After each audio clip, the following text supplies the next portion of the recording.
seems to be in a very good condition, and it's very difficult to find a 7 Series, from this era, the E65 era, in such good state. This car has actually ferried presidents and prime ministers, not just in India but also all over the globe.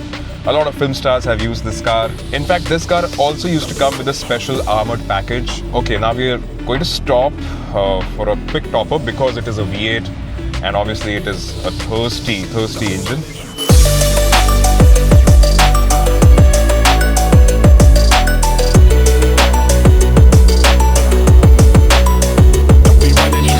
Remember the time when BMW started offering us big grills and we were like, ew, what is this? But eventually we started to accept the design and now we actually appreciate these big grills on a few certain cars. I personally love it on the 7 Series and the i7. It's not a bad design. It's just that it is a huge departure from what BMW used to offer.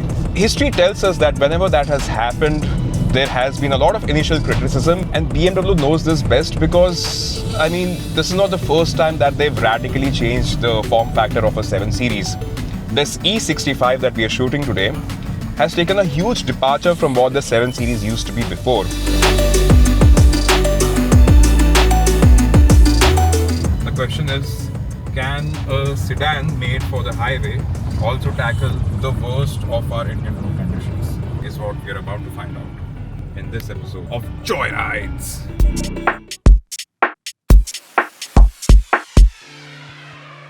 I'm Nishant, I'm a businessman. This is BMW 745 Li. And how long have you had it for? 6 months, before 6 months. 6 months you had it?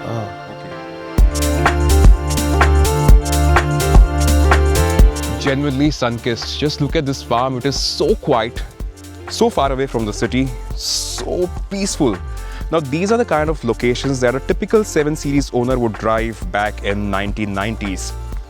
And the car that did it all was the BMW E38 7 Series, which was extremely popular because it was a great driver's car. It had a V8 engine, it had a V12 engine as an option. It was great in terms of the comfort that it offered. It had great looks. It had those sleek headlamps, sleek grille, razor sharp car. Very cool to look at. It was in 1996 that the headquarters at BMW took upon the task of replacing the E38 and they started work on the E65. Rather, this one is a 66 because this is the long wheelbase version. But look at what they offered us. It was such a huge departure because this car is not sharp, it is rounded.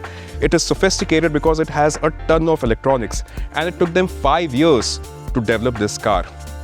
But what did 5 years of product engineering give us? A lot of technology on the inside, a lot of firsts for BMW, for production cars. This car was just remarkable. These headlamps that you see, they are the first BMW to get their patented bi-xenon HID headlamp. So that powerful white light that you see with all these luxury cars, it started its journey here. And it's not just that, it also gave us a lot of world firsts. Like for instance, this is the first car in the world to get an electronic park brake. This is the first car in the world to get a 6-speed automatic transmission. So they've really engineered it more than they should have. It all begins here with the key. Up until this BMW, you had a manual key which needed to be inserted in the steering column and you had to crank it. Yes, it gets a start-stop button, but for that you had to insert this key in the dashboard. Just like that, the car comes alive. Cabin insulation in this car is excellent. In fact, these windows are double glazed and it has thick padding all around, so you can hardly hear that engine. So this joystick is what people used to hate because it was actually quite confusing. Newer versions of the iDrive system did get better eventually, but this one is just a nightmare to understand, to figure out. I've driven so many cars and I have never seen a system this complicated. I'm not sure if I am stupid or if the system is stupid. The coolest part about this BMW, it has one proper phone in the front, it has one in the back, which I'll show you in a bit, and it also has a manual keypad for you to key in the number and use that system to call someone. It also has a CD changer on the dashboard. You press this button and the flap opens and you can access the CD changer. So a lot of cool things going around. Back in 2003, it had 4-zone climate control. So I have my own climate control here, my own fan speed, my own temperature, adjustment. The co-passenger gets his own, and the rear passengers, both of them, get individual controls. And let's talk about the seat, because I mean, it has so many adjustments. Although in a not so traditional BMW way, the seat adjustments were placed here on the side of the central console, and you had to select which part of the seat you move and then operate a joystick. So one joystick does everything. You just had to select which part of the seat you want to move. So if it's the backrest, you press the backrest and you move it backwards and forward. If you want to move the seat brace, you press that and then you can start sliding the seat back and forth.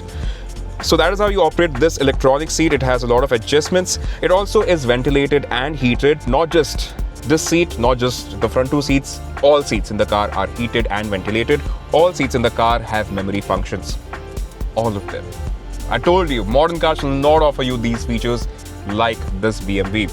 Now on the other side is something very interesting, okay? BMW has never given Mercedes like steering mounted gear selectors, but this car has it. So you press on the brake, you press this safety button, you pull the gear lever towards yourself, and you can either go down to engage drive or go up to engage reverse. And if you want to shift it back to park, you press that safety button once again, it automatically moves to park. But wait, there's one hidden feature for which I'll have to switch off the car, pull this key out. All right.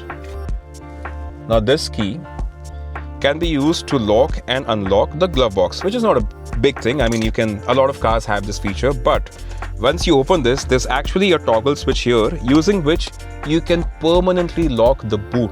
Using this toggle switch, you can close this, you can lock this. Nobody can access your boot. This is the perfect transporter car if you ask me. Now, before I actually step into the rear and talk about a million features here, let me tell you that these doors were soft close. There we go. Not just the four doors, even the boot lid had a soft close function, and because these doors were heavy and long, they actually had a hydraulic assist so that you don't have to muscle it around. You can just very easily put it there and it does everything automatically. But come inside, there's a lot to talk about here. Remember I told you that the rear passengers get their own phone? Well, I wasn't lying. Here it is, a BMW branded cell phone that also has charging ports, so once you put it there, it actually charges and whatnot. Also, yep, my very own screen that can be turned into a TV, and I can, load a CD and watch a few movies here. It also gets boss mode. You think the Tata Safari got that? No, mister. It was this car in 2003. Now, let's talk about the seat, because the base is comfortable. The space is good. I have very good under thigh support. It actually is very supportive. The base of the headrest is also quite nice. It also has, adjustability for me to keep my head in place. If I want to take a nap while I'm being chauffeured around, I can do that very easily. If you want to celebrate a business deal, I have a champagne cooler as well. It's right here. You open it and you can store 2 champagne bottles, and it also has space for like shot glasses on top. Man, I don't want to leave this place. I genuinely don't want to. It's just nice. It's so quiet. It's modern cars. Why don't you behave like this? What's wrong?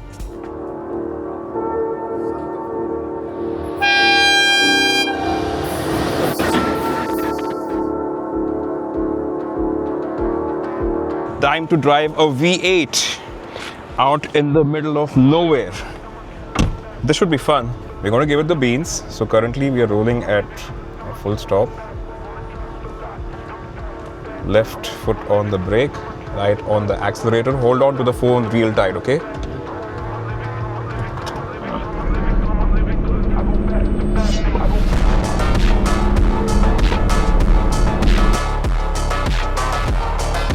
There we go, there we go. There we go. Oh, now you can hear the V8 grunt.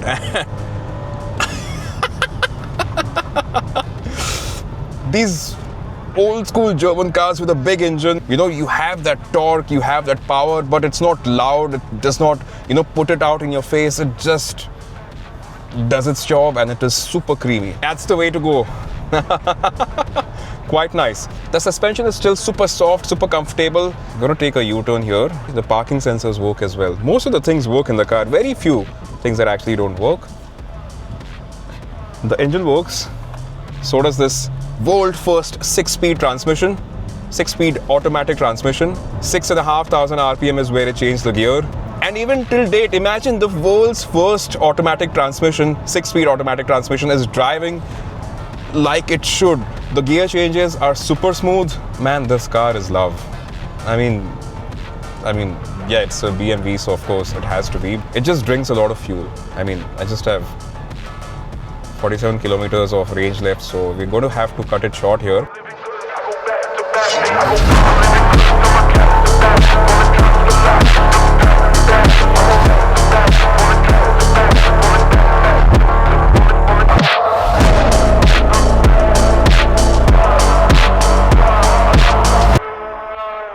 Nishant, what is your favorite car brand? BMW. BMW is your favorite car brand? Yes. Okay. Is that the reason why you bought this? Yeah. Okay. Do you like SUVs or do you like sedans? I want both. You want both? Yes. Okay, nice. What is your favorite hobby? What is it that you like to do in your free time? Tuning cars. Tuning cars. Wow, nice. Yes, I do. You tune cars as Yes, well? yes. Nice, nice. Do you have any plans for this car? Yes, next. I will Next do. Actually, I'm planning like a twin turbo. With this one? Yes. Nice. A V8 twin turbo. A V8 twin turbo. Is there any car that can replace, that you can buy which can do what this car does? Or you think this car is good enough? M3 competition. Oh, he wants a fast car. He wants a fast car. Nice, nice, nice. All right. And you like new cars or do you like old cars? Both. You like both? Both. It depends on the Depend on destination. destination. Everything like that. Okay. All right. Thank you so much, Nishant. Yeah. Thank you. Wow, what a great car. I know you guys must be thinking such cool features, no modern car offers all of this, and I am totally with you. I hope you had a lot of great fun watching this episode just as much as we had fun shooting it. But now it's time for us to put you under the spotlight. Now, this is usually an on-ground activity, but sadly it was not possible to do so in Mandya. But that's a good thing for you because you stand a chance to win some cool merchandise. All you have to do is, hold on buddy. All you have to do is answer 3 simple questions. I'm putting them here on the screen and you can stand a chance to win this Jaguar, this Dodge Ram, this Audi and this Alfa Romeo. 4 lucky winners get a Hot Wheel. 1 mega lucky winner stands a chance to win this Eco Show 8. Yeah. All you have to do is answer these questions, subscribe to our YouTube channel, follow us on Instagram, slide your answers into our DMs, and we will pick these winners. We'll announce them on our social media and we will ship all of these goodies to you completely free of cost. Well, thank you so much for watching this episode of Joyrides. We'll see you in the next one. Up until then, you drive safe. Alright guys, that is all for this episode for Joyride. But before we go, we have our signature handshake. Thank you so much, Nishant, and for your time and a beautiful car that you've kept. Here is a little gift. Thank you. Hope you enjoy. We'll see you next time. Thumbs up. Thank you. Thank you, bro. Have fun at the farm. I'm sorry we can't join you, but next time you're going to have fun at the farm. And next time you're going to shoot that as well. All right. See you later, Sid. It's time to cut it, man. Just fucking cut it.